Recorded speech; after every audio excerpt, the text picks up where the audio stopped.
The broadcast is now starting. All attendees are in listen-only mode. Welcome, everyone. Welcome to Guess What? 2023. How on earth did that happen? First off, let me make sure that everybody can hear me. So if some people would just simply type into the chat box, just simply yes or a Y, I would really appreciate it to know that I'm just not talking out to the ethers and nothing is happening. Yes. Okay, we're good. So what this means is that if you can't hear me, it's probably in your setup and you might need to go out and come back in. So, Of course, they wouldn't have heard you. So of course, you wouldn't have heard me. So, yeah, it's a good one, boy. Now, the other thing, as far as like housekeeping goes, is that traditionally I hold questions to the end of the presentation, and go ahead and write them in if you have questions as we go along. But I'll get to them as, basically at the end of the presentation, because I've just simply found that it interrupts me and my thought process, and we don't want that to happen. And it also, a lot of the materials are covered. But today we're taking a little bit of different tack than I usually do in my presentations. What I want is this, is I want us to really think about it. We're having this computer seems to have a mind of its own, and it wants to jump to the first slide. I don't know. Maybe it's a spooky deal. Now, what we want to do is we actually want to take a look at the beliefs that you hold about money, the way they intermingle with your decision making and your performance in trading. This is going to be very powerful because a lot of people really don't recognize that their beliefs sitting there working, and you don't see them. You don't even think about them, but they're showing up in your P&L statement. So let's take a look at this. Let's take a look. And where we start, now we can't get it to move forward. This is funny. There we go. Where we start is, how do you really believe? Do you have an abundance idea that money is going to be coming to you? Or do you think you have to really be checking out that money and watching it like a hawk? Or do you believe that, whatever you have is going to be taken from you? Here, we're not talking about what you say you believe. We're talking about what is evidenced by the health of your trading account.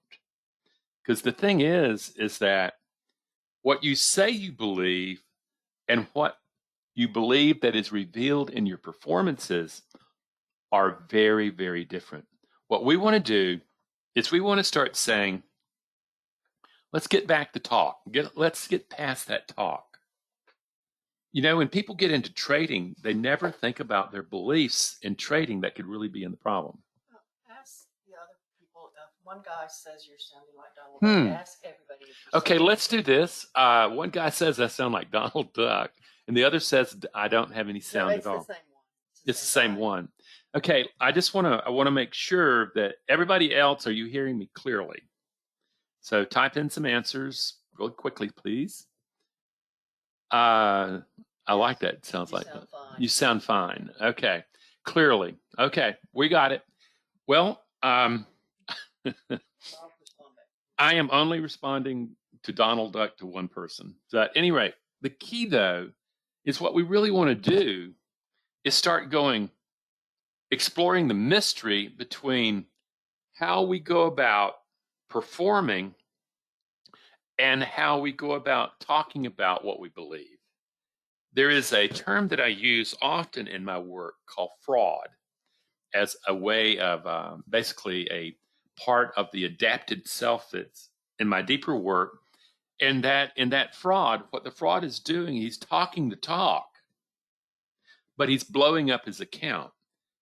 There's a shift, and yet if you talk to him, he thinks he's the world's greatest trader in a public persona. But yet when you start taking a look at his P&L statement, you see something else being revealed. And the essential truth here, the essential assumption here, is that your trading account Your trading account is the barometer, is the meter about what beliefs that you're actually bringing to the performance about your ability to manage uncertainty. And all these photographs right here are depicting different beliefs about their relationship with money. But the thing is that the truth meter would be the trading account's health. It would be telling you what beliefs are really showing up to perform. And out of that, what we want to do is in neurobiology, we separate beliefs into something called explicit beliefs, okay? And the explicit beliefs are the ones you know about. They're the ones that you talk and say, yeah, I believe this, I hold this value, da da da da da da da. The ones we're actually interested in here are your implicit beliefs. These are the beliefs that you don't necessarily know you have. Actually, I doubt if you know if you have. But they're the ones that keep showing up, that sabotage you, that get you into situations where you go, why does this keep happening to me? And what you'll discover is that the implicit belief is back there, that somehow you've kind of built a wall around and haven't had access to say, oh, this is what's actually going there. And how does this occur? How do we actually develop implicit beliefs? Implicit beliefs are the ones that are poured into us from the previous generation into the generation that you're of, and that you will pour into the generation that comes after you. They are poured. They are the historical beliefs that ran in your family, ran in your culture, and they took shape from the womb, from the cradle. But by the time you get to being a trader, you would never know that these beliefs are there. You would have to really examine them. They're so familiar. They're so familiar that they just simply seem just part of the, just, that you don't even see them. You don't even know they're there. And yet, they take over your perception when you get out of your personal comfort zone.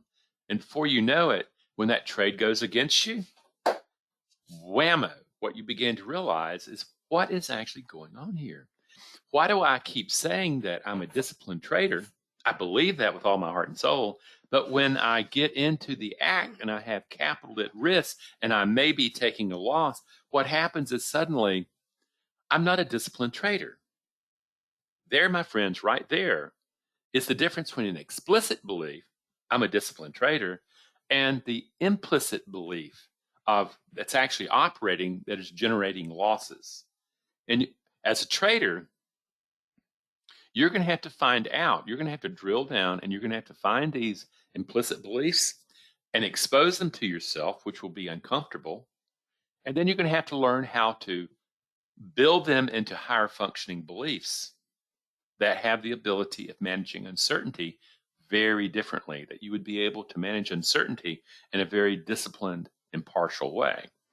But again, these are beliefs that came out of your early childhood development as you were developing a self, and they just simply went down like a submarine and weren't visible until you got torpedoed. These are the beliefs that eventually are going to have to get exposed so that we can actually develop a mind that can deal in probabilities. And one of the big deals out of our evolutionary psychology comes a powerful need to control outcome. Okay? It comes from our forefathers. It goes back all the way from 6.5 million years ago to when we're just getting out of trees. It goes to our caveman days. It goes into our futures. It stays. And what happens is that we humans have a powerful need to control outcome. And when we don't control outcome, we experience powerlessness. Somebody else is in control. And we might just say, I'm a victim and I can't do anything about it. We might say, I'm a rebel and I'm going to fight this to the core. I'm going to show you. But the truth is, in trading, no matter what beliefs you have about your ability to control things, you have no control over outcome in trading. you have probabilities, but you do not have control. And all of a sudden, conflict between the reality of trading, probability, and your old ancient caveman brain are sitting there, and you're going, it wants to control outcome, even though it's impossible to, because it is what allowed that caveman to survive to become the modern humans that we are. And the truth is very few people just never dig down to their implicit beliefs. They're pretty uncomfortable. You know, oh my God, what if I really believed that I felt like I was inadequate? I would much rather tamp that down and pretend I have another game and talk like I'm a real pro. And the thing is that in trading, cause and effect are crammed almost side by side to each other, so that when you get into a trade, within a very short period of time, you find out the result. And out of that, your reaction to that result is actually a representation of that implicit belief. If it's like, oh, I took a loss, I'm good, everything's fine, I'm still okay with myself, and I made it a small loss, and that's the game they're playing. And you see out of that an implicit belief is that I do not equate myself with my performances. All of a sudden, I don't have to control outcome. I have to control the mind I bring to probability. Yet at the same time, if you happen to have a primitive belief that says, I have to win or I lose, and understand a caveman, losing meant you were somebody's meal, so you didn't want to do that. So ultimately, when you put money to the test, what you're doing is you come to expose those implicit beliefs that probably you've been hiding from or didn't know where to look. Today, I was working with a trader, and in my individual coursework, you know, you're getting into a moment of where you're looking for certain emotional energies and learning how to pull them forward into working mind, so that you build an emotional cocktail from which the mind comes from. And one of those is the self-soothing of a caregiver. And he looked at me and says, Randy, I had no idea there was such a thing. I never knew that you were supposed to calm yourself, soothe yourself when you're taking a loss. I always thought you fought it. What we're saying there is that he holds an explicit belief, I'm a man and I don't feel things. And the implicit belief is that I just took a loss. My life is in danger. I have to fight back. This is the kind of stuff that we have to look at. And out of that, when you start trading, you go through the drill, you go through training, then you trade with paper. You need to be able to make sure that you know mechanically how to move through a trade, how to say, these are the rules that I have, this is the methodology I'm using, this is the system, and I've gotten them all together. And the truth is that there's always a reset button. So you're walking the tightrope, but underneath you is a rope that catches you if you happen to take a loss. The loss isn't real. It does not activate the instinctive survival traits living within you. And often what traders do is they get a false sense of confidence about their paper trading. They're just pretty much minting money, and I'm going to be able to make, boy, this is, my dreams are coming true. I can do this thing. And then they go live and everything falls apart. What they're doing at that moment, their implicit beliefs, their limbic beliefs about their ability to manage uncertainty are not being revealed because there is no stress. There is no really challenging where risk is real. Because, well, if I miss it, okay, there, I blew it. I'll learn from that. No, you don't. You only learn how to deal with money in trading by risking real capital while trading. That's when you learn. You don't learn about risking capital when you're trading paper. There's that difference, because when you're trading capital, there is no rope to catch you. And this is the piece. This we have to say, okay, now I'm beginning to see that my explicit beliefs and my implicit beliefs are not one and the same. The moment that I take away that safety cushion, my implicit, my subconscious, my emotional beliefs arise and take over the trading mind. And that's the piece that we need to look at, you know? And what we really want to know is, why on earth do these beliefs about money have such power over us? Okay? I mean, it's like, you know something, I should be able to do this. I can do it on paper. There's no reason I shouldn't be able to do it in live trading where the money's real. There just shouldn't be anything. I've got it down. And here is when we have to acknowledge something. Humans, the social mammalians that we are, like to believe, okay, we like to believe that, hey, you know something? I can sit here and I can sit there and I can believe that this money, I have power to do that. And yet when we get really put up with it, we start exposing this flaw in our thinking, because ultimately we are not rational beings that have an emotional nature.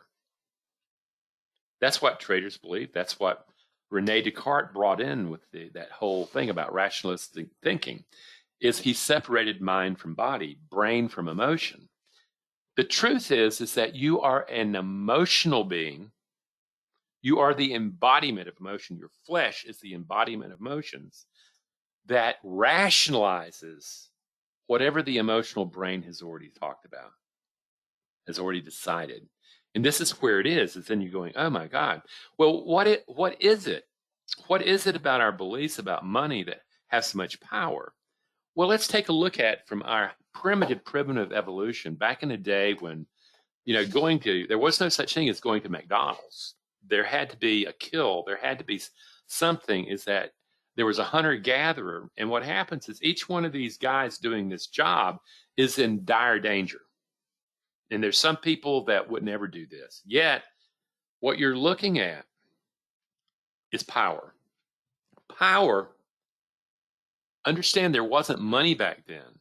Power to that caveman ancestor of yours meant control over outcome.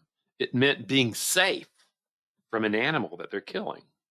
And it meant status. It meant that you were one of the important guys in the tribe, and it also gave you access to the breeding rights that occur, because only what you will discover is that the leaders, the ones who succeeded, the alphas, are the ones that got the best breeding rights. And that's what, again, that's evolution. That's just pushing the genes into the future. And out of that, that's what our brain got built around. Okay?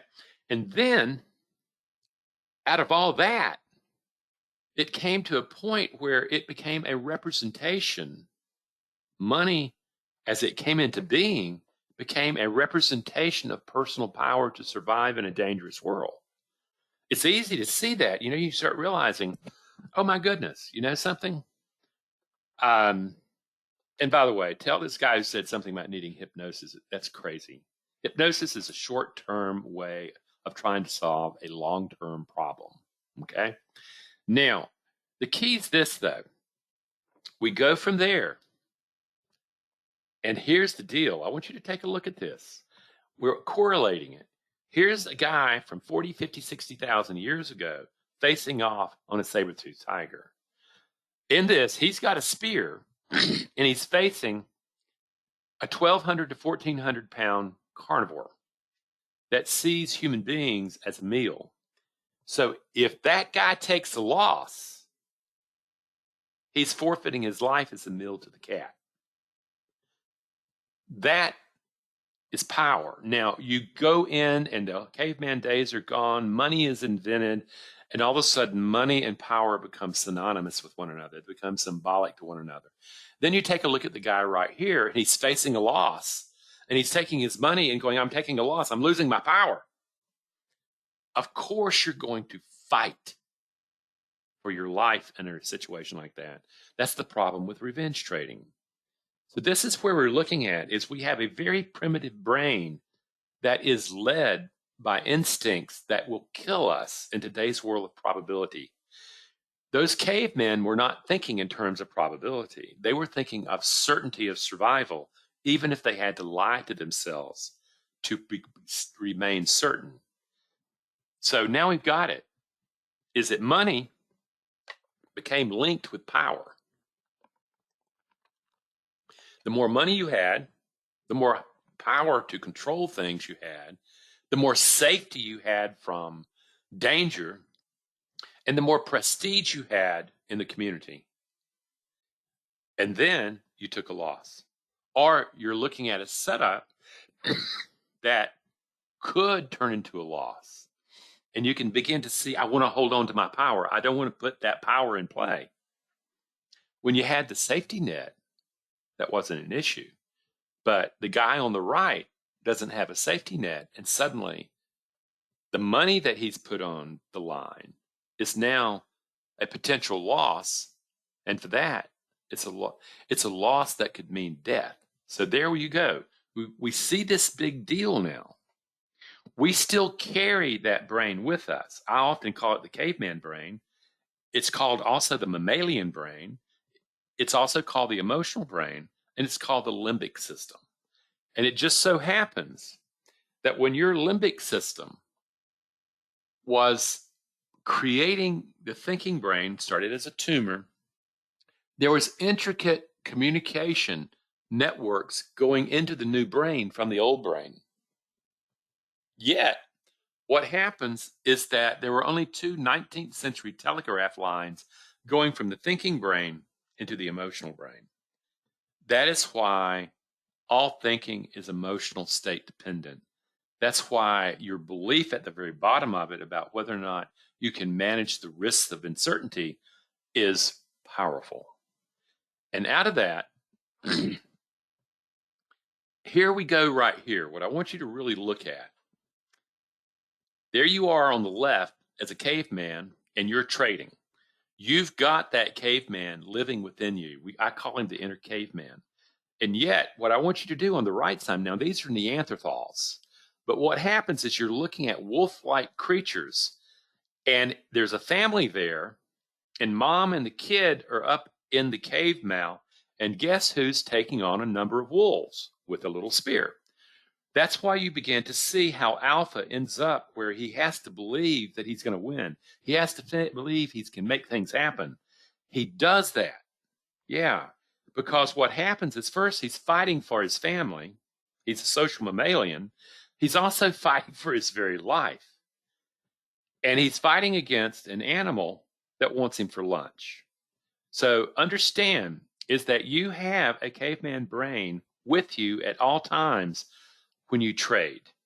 Of course, fear of loss is going to be there. But fear of loss to your caveman brain is the fear of death. It's not the loss of capital and keeping your losses small so that your bigger ones can go and blah, blah, blah, blah. No, caveman doesn't know about that part, keeping your losses small. It doesn't want to take the loss because it's going to die. So now you're looking at the connection between our old ancient brain about money. It didn't exist. Power to survive did. And then suddenly you're translating it into a future where you're supposed to be working probability, yet you have a caveman brain that's looking at life and death. And until you solve this riddle, there is no way out to becoming a successful trader. It has to be done. And this is this next slide is a representation of that same thing. Is in this brain that you're looking at that looks vaguely like an automobile, what you're doing is you're seeing the thinking brain, nerdy thinking brain, thinking I'm in control, I can drive this thing. And you're looking in the back seat at the caveman brain, the mammalian brain, where all your implicit beliefs that are driving the trading mind occur. The moment that you hit risk, okay? And what most people are blown away by is they may be doing micros and they may be only risking $25 in any one trade, but it triggers. They could also be doing larger lots and things like that, and they amplify it. And at some moment, the risk of losing money triggers the risk of losing life in the caveman brain. And that's when your brain gets hijacked. That's when your mind is compromised. Now, what's interesting is these particular implicit beliefs are organized into a set of beliefs that we're going to describe here. And what I'm going to want you to do is take a look at these and really start asking yourself, which of these beliefs are actually interacting when I'm under stress, when I'm being challenged?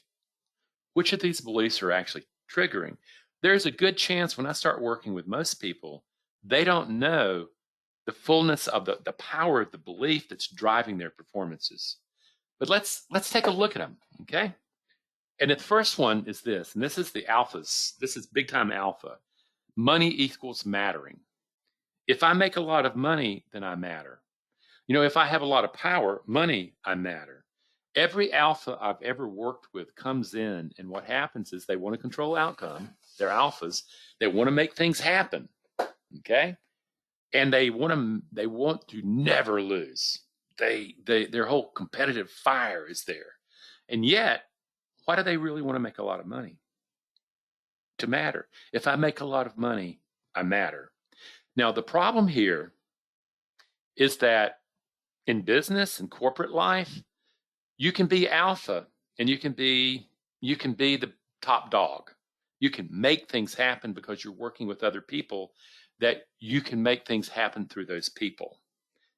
And they make a lot of money. They come in, they have big, they've done very well for them now. They've been very successful financially.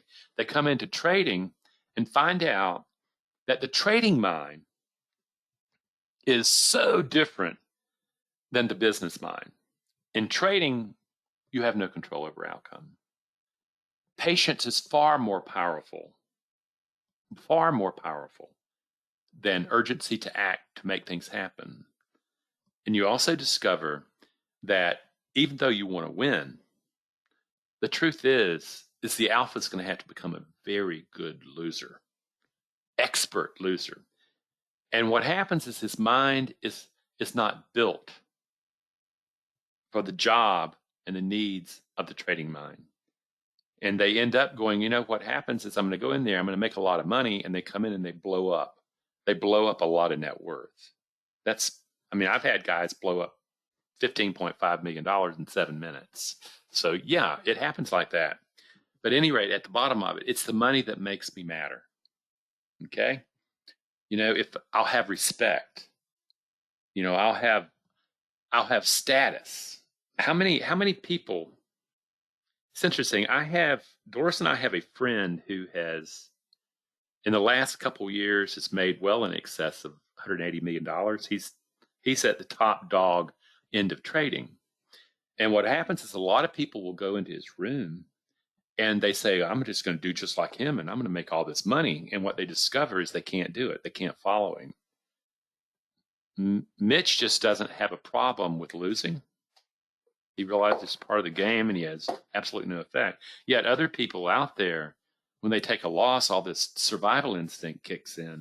And all of a sudden, money and mattering gets mixed up, and that alpha part just really blows them up. So you're looking at it and going, that's the first one. Let's take a look at the second one. Do I really deserve easy money? Don't I have to work hard for my money? Yeah, and besides that, golly, what if it's taken from me? But you don't deserve this. I once worked with a trader several years ago that traded with a high six-figure account, and he had been doing this for 10 years. He would move in high six figures, he would move into seven figures, and he would lose back down into high seven figures. Now he's making enough money so that he's living a comfortable life, but what happened is he's hitting a barrier. He's hitting a ceiling as he hits that second figure stuff, and he had been trying to figure this out for a decade. We start working together, and what we discover, he grew up in a blue-collar family where his father would slam the table to make a point and saying, nobody's worth $1 million. That became the belief. Nobody deserves $1 million. What this guy is he's channeling his father's belief poured into him right into his trading. He hits the seven-figure level, the $1 million level, he loses back down. He's not worth that. It is set in his head like concrete. And yet, finally, we get that busted and we are able to move that. And he permanently lived beyond the $1 million mark. He grew. But what he did is he had to take a belief that was formed basically in his family of origin, in his family system, that he didn't know about.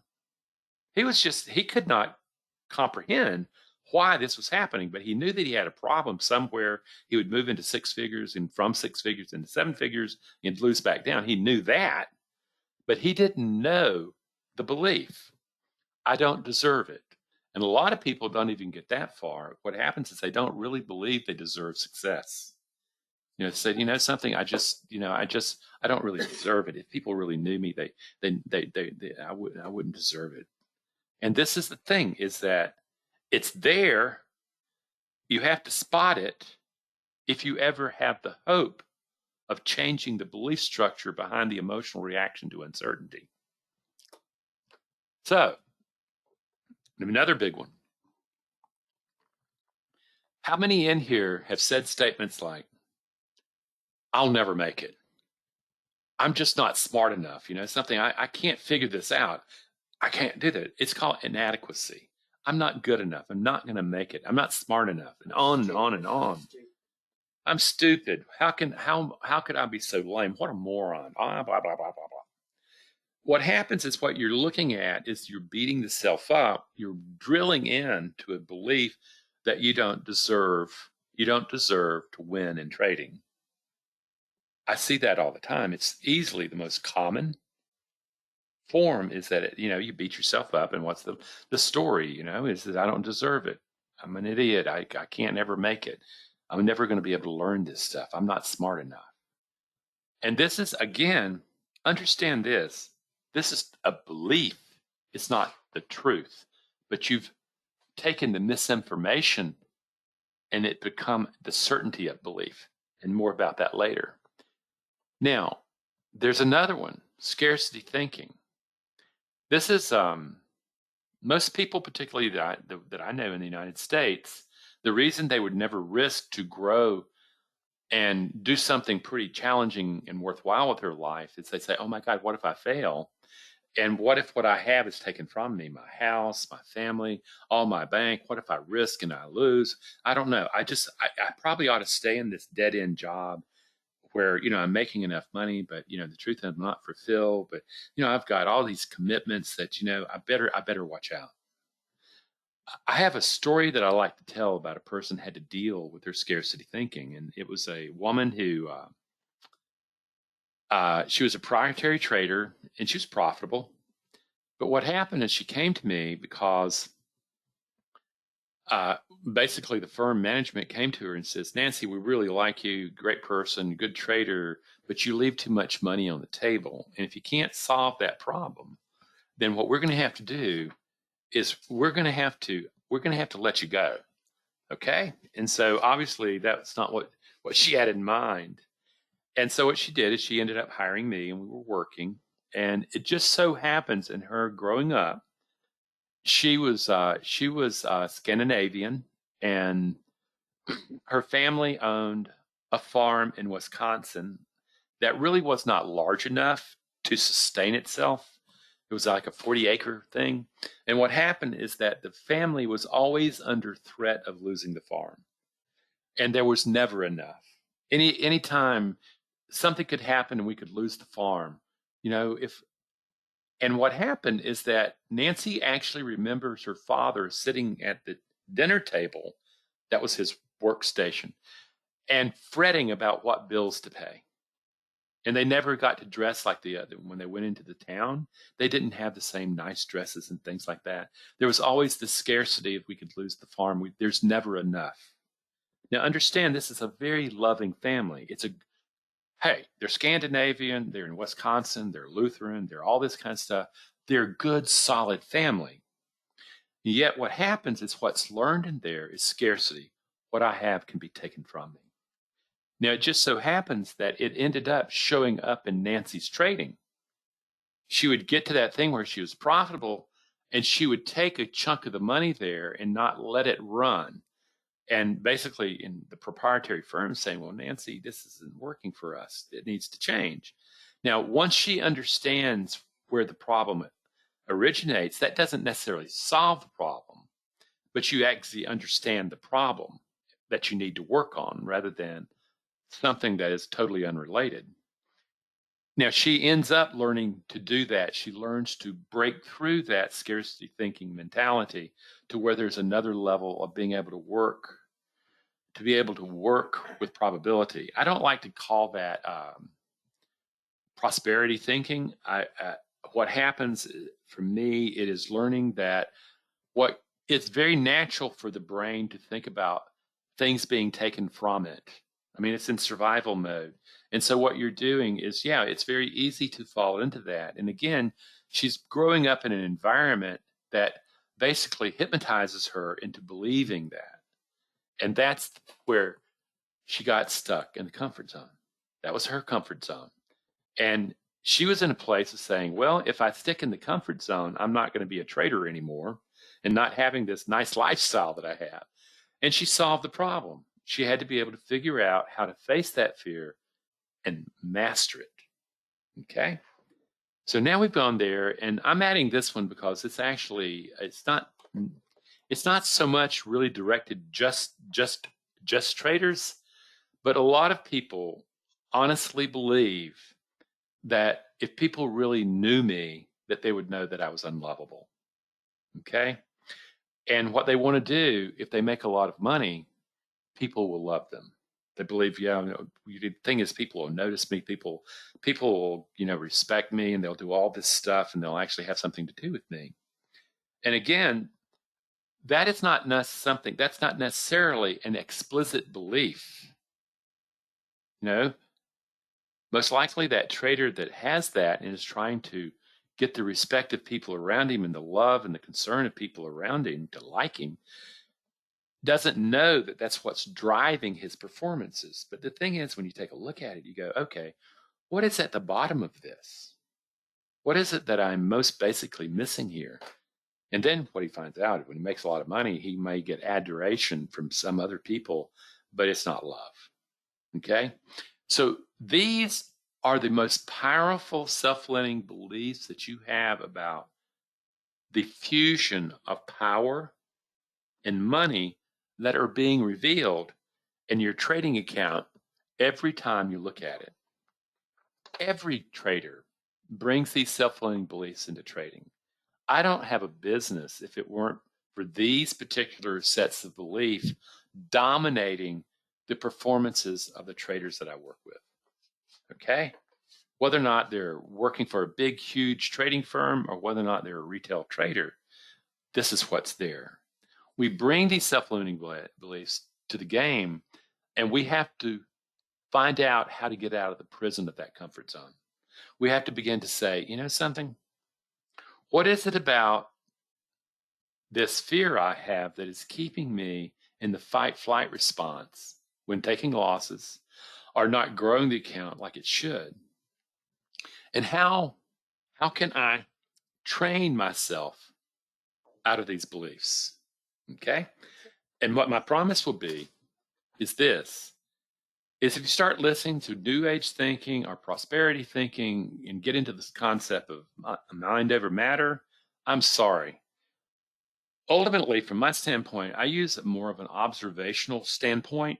It's where the observer that you are often becomes so telescoped in on a particular region that that's all they can see. But as you expand the observer that you are, you begin to see the richer potential within things, and you can start saying, I need to start developing them. And the very first thing that you're going to have to do is you're going to have to separate your performances from your being. Yep, that's what I said. Your performances from your being. Trading is a performance that requires deep skill sets emotionally that most people have tried like crazy not to have. But what we're doing is we're saying, oh, Randy, what you're saying is when I take a performance and say I fail in that performance for whatever reason, because probability didn't smile on me, because I made a stupid mistake. I got sucked into overtrading. I got sucked into taking out money before I should. I didn't get into the trade, all that stuff. At that particular point in time, you're not focused on performance. You are really hearing a voice inside your mind that I call the inner critic saying, you're inadequate. You don't really matter. You're not deserving. You're unlovable. It's going to be taken from you. That performance has nothing to do with your being. And in my work, I actually, I use a term, inherent worth, where I'm asking the trader to get to a moment of finding this inherent worth that exists biologically in all social mammalians, that we band together in groups to survive. Each part of that group is coveted by the group. They need all those resources. And what I'm doing is I'm training people to access that and to pull it forward and to recognize at the very foundational level, like this Mitch guy that I was talking about, he said it took me about $750,000 to figure out that whether or not I win or lose, I'm okay. I'm loved. My wife isn't going to leave me. We're going to do okay. But the truth is I was able to separate my performances from my being there. And after that, he said it was easy. You know, I was just taking trades, performances. I was not judging myself. And that's what we really want to look at, because I can promise you, you're mattering, you're deserving, your adequacy, and whether or not you're lovable or not, of whether or not you have scarcity mentality. These are the basic programming beliefs that are laying at an implicit, unconscious, subconscious level that's driving the performance you have. And you thinking that that performance is representational of who you are as a human being. This has to stop. It's not necessarily easy, but you have to learn to stop it. And of course, my work is really focused on that. And here is the deal, is that we like to believe that our beliefs are the truth. In fact, what happens, our beliefs become so powerful that we feel certain. What we don't recognize is that certainty itself is chemistry in the body. And most likely, at the core of that belief is the word lie. You cannot believe the misinformation that runs through your mind. Outright lies, outright deceptions. And yet we do not observe it, we do not examine it to see if it's accurate or not. And by not doing that, we stay stuck in it. And out of that, understand a belief is really only an assessment that's taken on the power of certainty of truth. You know, like I am this, I am that, I'm an alpha, I'm going to win. I mean, I saw a tag the other day that said, I win on his car tag. And I'm going, he paid money for that. And all of a sudden you discover is that, you know, at the very bottom of it, those are linking performance to your worth as a human being. And as long as you do that, every time you make a mistake, every time you take a loss, it's going to confirm the assessment to be the truth, to be a real belief. And the power of it is the belief is that it actually starts creating your destiny. So now we go, wow, how do we really begin to work with this? The very first step is discovering and owning that piece I was talking about, inherent worth. What I want you to look at these two pictures. What I want you to look at, I want you to see in both high-level primates. These are the big primates. And what you're looking at is they're both social mammalians. And over the gorilla, what you're looking at is that mama gorilla absolutely is crazy about that kid to the point of sacrificing for it, doing everything what it can. It is that important to the mother. And gorillas have a really unique thing, is that there is a story of where a human was doing something really stupid and holding their child up over so they could see the gorilla better, the gorilla enclosure better, and drop the child like 16 feet down. It hit cushion and stuff like that. And everybody was freaking because all of a sudden this child, this really young child, is in the midst of these gorillas.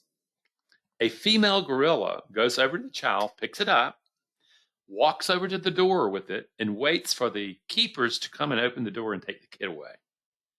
That gorilla saw the inherent worth in the human child. Now we go to this other one where we're looking at humans, all grown up, and we don't a bit, we just want to deny that we're social mammalians. We want to deny that we're higher order primates. And yet what you're looking at is the same thing. You're looking at a husband and wife, and what they're doing is what they've done is they have brought forth new life into the world. And what they're doing is they cherish that part. That child has inherent worth to the point where it will reorganize the man and the woman to become something completely different than they were before they got married. But this is the point, is in finally beginning to see is that from a social mammalian standpoint, it doesn't have to be religious, it doesn't have to be found, that we are valuable just because we are. And then what I deal with in the work of mine is, particularly in Western Christianity, some forms of Western Christianity so damage kids and adults that when they grow up, they don't want to have a dang thing to do with any spirituality. They're judged. They're suddenly all that. And you're saying those are the things that I somehow have to work through and get at a deeper truth about the fundamental nature of who I am as a human being. This social mammalian caring and you having this inherent worth is in your DNA. Okay? It can also be accessed from spiritual perspective, but the main thing here is to actually recognize that if you hold yourself inadequate, unlovable, not important, that is not the truth.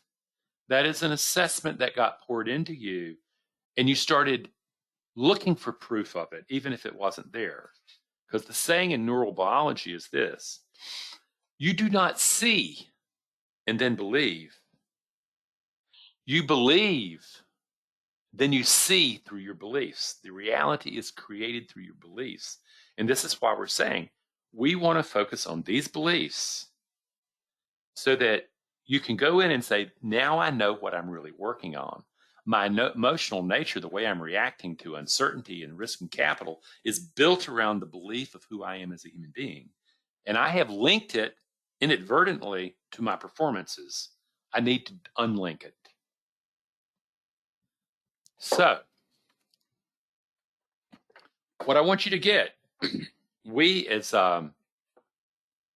these highly evolved primates, these social mammalians, you're looking at right here a small group of, again, Neanderthals. And what you're looking at is that the man sees danger somewhere in the distance. You're looking at the mother already taking care of a child. You're looking at the elder recognizing that maybe he ought to keep the fire going. And what you're doing is you're seeing the men go off to confront the danger. This is our nature. This is what inherent worth. The men are going to risk their lives for the future generations. That's what they're built to do. And mothers are going to nurture, okay, and bring a kid up to 12 years old so that they can start contributing to the society they're in. What all links them together is the inherent worth, the value that they have as human beings in that group of people. We're still those people, but we've lost the small group of this. And also, they didn't have as complex lives as we have now. These people right here were all dead by age 25. That was old age back then. So getting up to reproductive age and having a baby and getting it grown enough to be contributing was a major event. We human beings, I'm 71 years old. I've had a heart transplant. I would have never have made it as a caveman. Okay, I would have been gone long ago. And yet what happened, people compassionately helped me when I was in the worst of my heart failure. So this is the key. Inherent worth is a part of who you are. You may have to work through the lies that you learned and that you still maintain to get to that. But if you want to master trading, that's exactly what you're going to do. You're going to have to reclaim your inherent worth. And from there, from that fundamental organizational level, you're going to reconstruct the self that trades. You have a lot of misinformation running around in your head. Okay? It's not necessarily the best belief system to guide you in probability management, though it was a good belief system that allowed you to survive the circumstances, the culture, the family system that you grew up in. But now it's time as an adult to take the second step, to reconstruct the self, to be able to perform in the midst of uncertainty, and to recognize win or lose, you're okay. That is exactly what my work strives to do. I look at this as, if you take a look at this sculpture, what you're doing is you're actually seeing that this person is sculpting themselves from the hubris of their initial start. And that is exactly what you're going to be doing. Your trading performances are not about you. They're about your competencies that can be improved. And the deal is that if you're going to become a successful trader, you're going to have to reconstruct the self. You're going to have to master the mind that you brought to trading. My promise to you is that mind rarely is effective, but you can build it. We're human beings. We actually are the ones who can actually do this. So, and do that, what you're looking at, this is the time when money and winning or losing no longer define you. You go from the guy on the left, it's all mine, mine, mine, to where you realize that your mind is really a governing committee. And you're choosing what voices in the self actually take over management of your performances. That can be done once you develop mindfulness, once you develop the skill sets that allow you to move on. And what you do, you become like this surfer. Okay? What happens is, whether you win or you lose, you are okay. Something, my wife is a speckler for absolute detail, and the truth is, I figure you get it, win or lose. Okay? The key is this: that surfer has no power over the outcome. That's a big wave, but what happens is he is bringing a very powerful mind into the moment of performance. If he performs well, the odds are in his favor to get the ride of his life. If he chokes, if he starts thinking about scarcity, if he starts thinking about, oh my God, what if this wave's gums on me, all that stuff, suddenly his potential shrinks. And it's almost like he's looking for mistakes. This is what it's all about. You control the mind you bring to performance. You do not control performance. You can perform incredibly well and still land on the wrong side of probability. You can actually do very poorly and land on the right side of probability.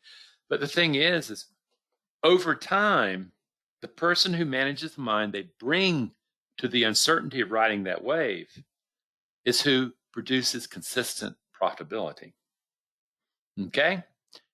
And as you develop that self that can consistently perform, the mind that can consistently perform, it's not looking for winning or losing, it's looking for performing.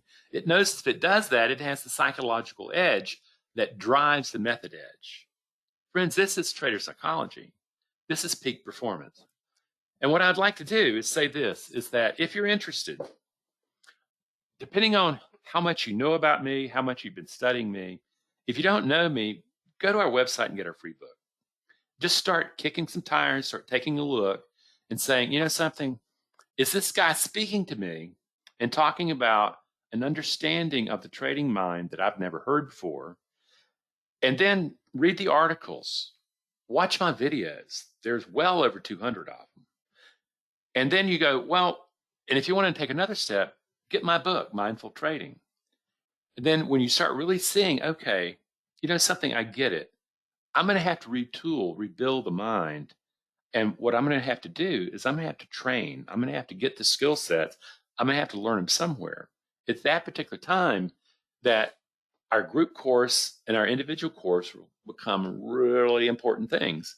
And right now, I can tell you the course that we have starting in January is already closed. It's already hit the max that we allow. And we have a course that starts in March. Okay. And what we want to do, we like people to get into these courses early. Okay.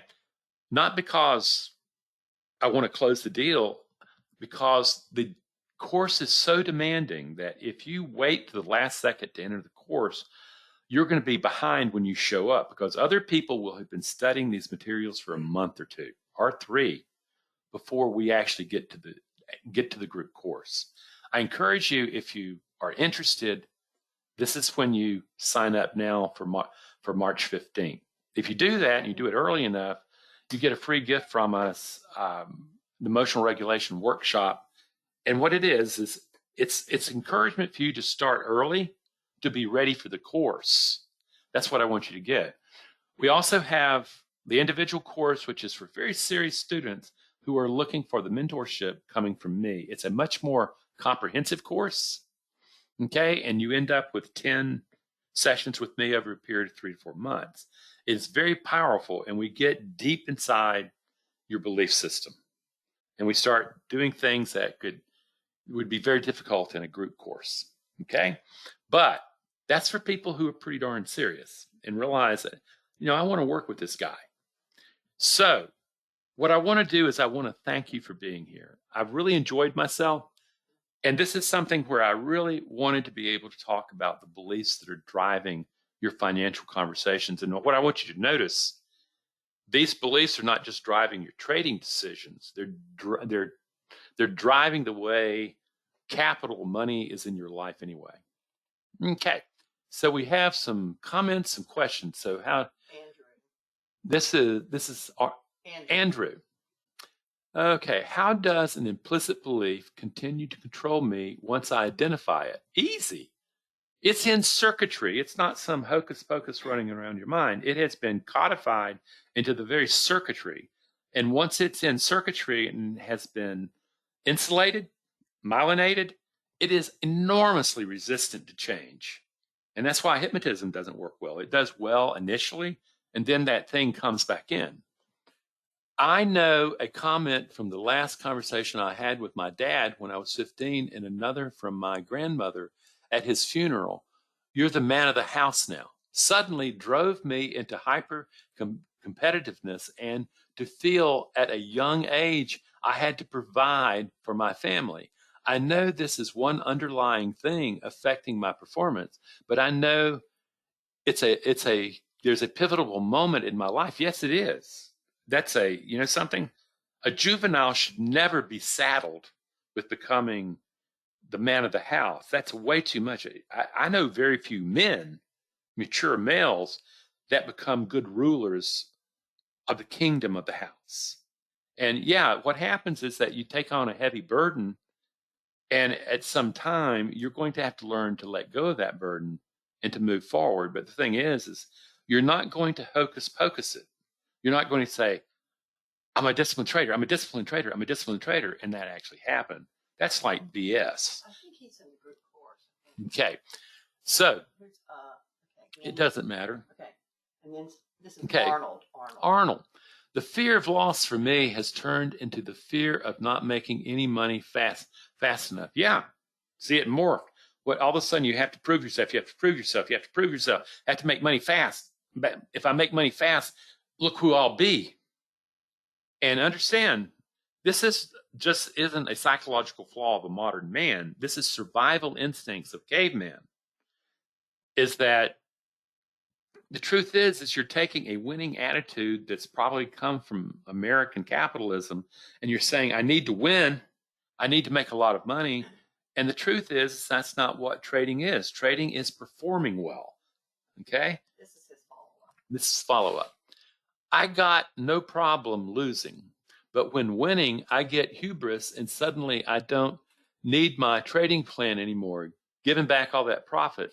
Yeah, that's what happens. It's what happens is you get euphoric, not necessarily hubris. I wouldn't choose that word. But when you win, it makes you feel good. And I want to tell you something. A lot of my training involves when you start winning, you almost automatically fall for the first trip that says, you know something, I thought if I just got past my fear, everything would be rosy. I got past my fear. And then what happens? I started winning. I started feeling good. I started feeling overconfident. That's euphoria. You're snorting cocaine. And all of a sudden, you're no longer thinking straight. You're no longer thinking in a way that allows you to be a trader. And of course, you blow up. Your job is now to say, you know, when I win, I need to take a moment. I need to get myself back together and recognize that the only two emotional programs that need be there as a trader while you're trading are disciplined impartiality. When you start feeling good, you're taking a drug. You're dumping a system with dopamine, and that dopamine is altering the way you perceive and think, and then making dumb, stupid decisions. Hobble. So what if a person has more than one self-limiting belief? We all do. Of course you do. You're human. These are all distinctions we're making that allow you to see that you have to be able to get at the core part of yourself and first find your inherent worth. From there, the belief there, like Mitch said, I'm good enough. Okay? You know, in my own language, I call that conscious creation. Okay? Here's Andre. What steps can I take today to start understanding what beliefs are setting me back? Look at your trading account and breathe. And as you're looking at your trading account over a period of time, and you're looking at if you're like everybody else, is that you're not making money consistently. Look at them and start saying, what went on here? What is driving this? Yeah, what am I hearing in my head? You might be hearing a critical parent inside your head. You know, if you happen to be Chinese, what you would be hearing is a grandmother saying, make a lot of money, make a lot of money, make a lot of money. You know, if you from another culture, you may get a totally different standard. But that's what you're looking for, because, you know, those beliefs will be there and they will be impacting your performance under critical times. This is his follow-up.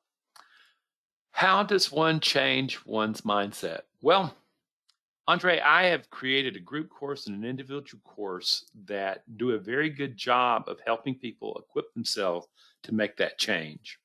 I also know people that write me and tell me just by watching my videos, reading my articles, and playing all my stuff nonstop in the background while they trade, they have become consistently profitable.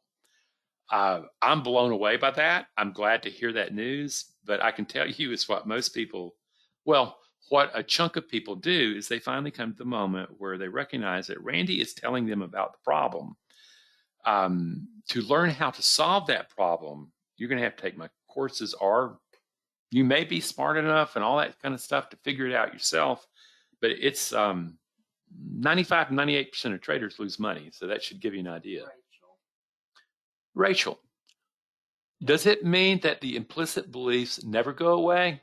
We have to consciously become aware of it. It's there and change it, whatever it comes up in trading. Yeah, well, implicit beliefs are not necessarily traits. Traits is when it becomes organically part of your DNA, okay? Is what happens is they will be, implicit beliefs are learned very early, and they are resistant to just hocus pocus changing. But in the work that I do, there is a very strong emphasis on doing rote training in these areas so that you dig down, you get to the belief, and I cannot tell you how important it is to act toward what I would call that orphan self of yours, that adaptive self of yours, that wounded child that lives within you, that they are loved. No matter what, they're loved. That you have compassion for them. Compassion is the antidote to fear. Compassion, and thanks to the Dalai Lama, I might add, who lended a lot of his monks for scientific stuff, what they found out that compassion is an emotion that can take a belief that has already been wired into circuit and detangle the circuit and reorganized into higher functioning. That's how powerful applied compassion to the self can be. There also needs to be a new leadership within the mind. Okay? I view the mind as really more of a governing committee that have various forces in it, and you as observer has to change how that committee of the mind is organized. Here's one. Are there minds that cannot be changed, that cannot change their beliefs? There are minds that have become cast like concrete, that refuse to hear anything other than what they want to hear. We call that misinformation, and believing misinformation as the truth. There are people who are just bound to that, and the best thing to do with those people is stay away from them. Move on. You're looking for people who really have a growth mentality of saying, okay, this is where I am now. How do I reorganize myself into higher functioning? That can be done. I'm living proof of that. By all ways of reckoning, I should be dead a number of times, but here I am, a very different human being than the human being I was when I was much younger. This is Matthias. Mathia, do you have further advice or exercises to find out more about the beliefs about oneself? Of course I do. What I can tell you is that I focus a lot on mindfulness, but really applied mindfulness, and becoming observer to your thought life, and starting to define the thoughts running through mind. And you discover not only is there misinformation, but there are aspects of your thinking that are highly destructive. The first thing is to slow down thought. That would be through emotional regulation, breath work, and then to produce mindfulness of where you're slowing down thought and you're beginning to see what's being said, and you're beginning to see it as an assessment. You're questioning it, and you're discovering there's a lot of misinformation. There's a lot of lying going on inside your mind. And then you start discerning that. That's where you first start. Now, I also have stuff where I'm teaching people how to activate the emotional programs of discipline, of courage, of self-compassion, and impartiality. That's far beyond what I'm going to give away. Okay? Okay, this is one.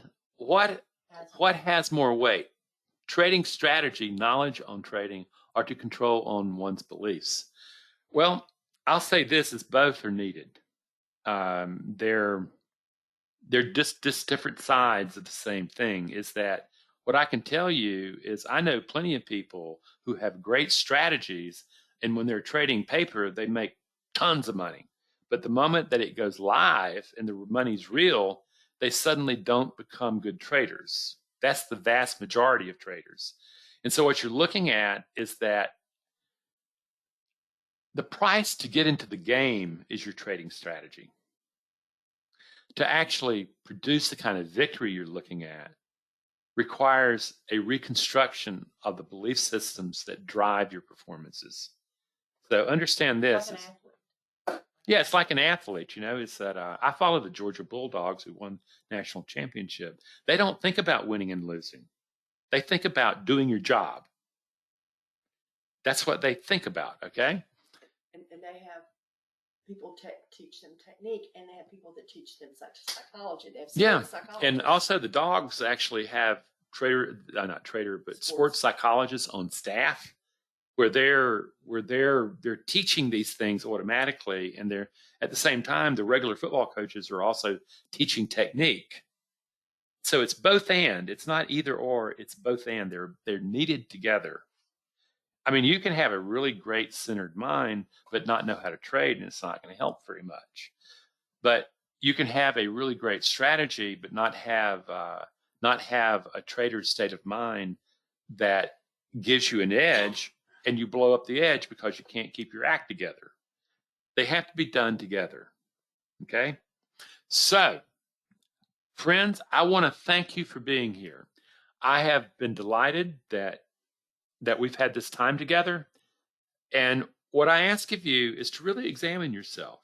Tomorrow, when you start looking at your trading account, when you start looking at that, start listening to the rush of thoughts and start peering through them and start going, you know something, what's going on here? And if you really want to do something, take a mirror or take a video feed of your face as you trade and watch yourself. You will see the fear. You'll see the urgency. You'll see all that and start asking, what belief is manifesting this? It's causing me to freak out. Yeah. What belief is causing you to freak out? What belief is causing you to jump into a trade you have no business in? What is it I believe? What is it I have to do? Okay? So I thank you a lot. I wish you well. Do those exercises in the morning when you watch yourself. And if I can help you, get in touch. Take care. Have a great year. Goodbye.